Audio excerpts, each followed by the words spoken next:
Mothers day సందర్భంగా అవిరా fertility హాస్పిటల్లో మే 12 నుండి 31 వరకు ఉచిత సంతాన శిబిరం. సీరియల్ నటి పవిత్ర జయరాం మృతి బుల్లితెర ప్రేక్షకులను షాక్కి గురిచేసింది. ఆమె సడన్ డెత్ ను ఎవరూ జీర్ణించుకోలేకపోతున్నారు. ముఖ్యంగా ఆమె భర్త, 2 పిల్లలు ఆ బాధ నుంచి బయటకు రాలేకపోతున్నారు. దీంతో ఆమె కూతురు ఏడుస్తూ పోస్ట్ పెట్టింది. నా తల్లి ప్రాణాలు తీసింది వాళ్లే, జాలి లేదా అంటూ కన్నీటి పర్యంతమైంది.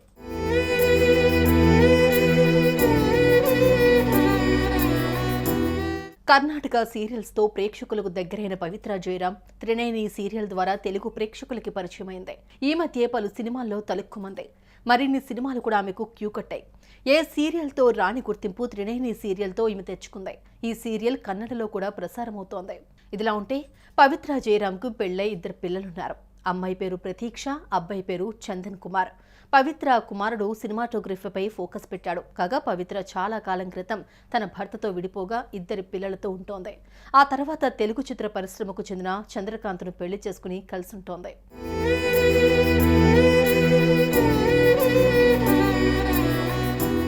ఈ క్రమంలో చంద్రకాంత్, పవిత్ర అక్క కూతురు డ్రైవర్తో కలిసి షూటింగ్ నిమిత్తం బెంగళూరుకు వెళ్లారు. అక్కడి నుంచి శనివారం రాత్రి హైదరాబాద్ తిరుగు ప్రయాణమయ్యారు. ముగ్గురు అలసిపోయి కారులో పడుకోగా డ్రైవర్ కారు డ్రైవ్ చేస్తున్నాడు. మహబూబ్ నగర్ రాగానే వీరు ప్రయాణిస్తున్న కారును వెనుక నుంచి వస్తున్న ఆర్టీసీ బస్సు ఢీకొట్టింది. డ్రైవర్ లెఫ్ట్ తీసుకోవాల్సింది కాస్త రైట్ తీసుకోవడంతో కారు డివైడర్ ఎక్కేసింది. దీంతో కారులో ఉన్న 4 బయటపడగా చంద్రకాంత్కు గాయాలయ్యాయి. అతని కాలు, చేయి ఫ్రాక్చర్ అయింది. అతన్ని ఆసుపత్రిలో చూసిన పవిత్రకు హార్ట్ స్ట్రోక్ రావడంతో ఆమె అక్కడికక్కడే చనిపోయింది.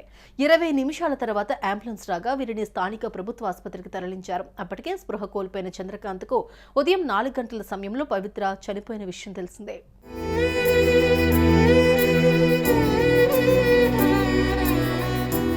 పవిత్ర జయరాం చనిపోయిన విషయం తెలిసిన కుటుంబ సభ్యులు ఆసుపత్రికి హుటాహుటిన బయలుదేరారు. ఆమెను చూసి బోరుమన్నారు.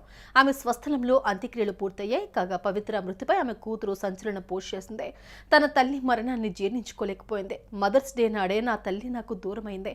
మిస్ యూ అమ్మా, నేను నిన్ను ఎప్పటికీ మర్చిపోలేను. నీకు ఈ దుస్థితి పట్టించిన ఆ దేవుడిపై నాకు ఎంతో కోపం వస్తుంది. జాలి లేదా అనిపిస్తోంది. మా నుంచి నువ్వు దూరంగా వెళ్ళిపోయినా మా గుండెల్లో నువ్వు ఎప్పుడూ మాతోనే ఉంటావు అంటూ ఎమోషనల్ అయింది ప్రతీక్ష.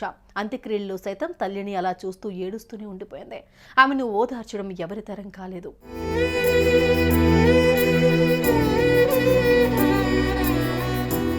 పవిత్ర ఎన్నో కష్టాలు పడింది. ఇండస్ట్రీకి రాకముందు వాష్రూమ్స్ క్లీన్ చేయడం, లైబ్రరీలో పనిచేయడం వంటివి చేసింది. చదువు కూడా సరిగ్గా లేకపోవడంతో డబ్బు సంపాదించేందుకు ఇతర దారుల్లో వెళ్లకుండా కష్టపడింది. ఆ తర్వాత సినీ ఫీల్డ్లో అడుగుపెట్టింది.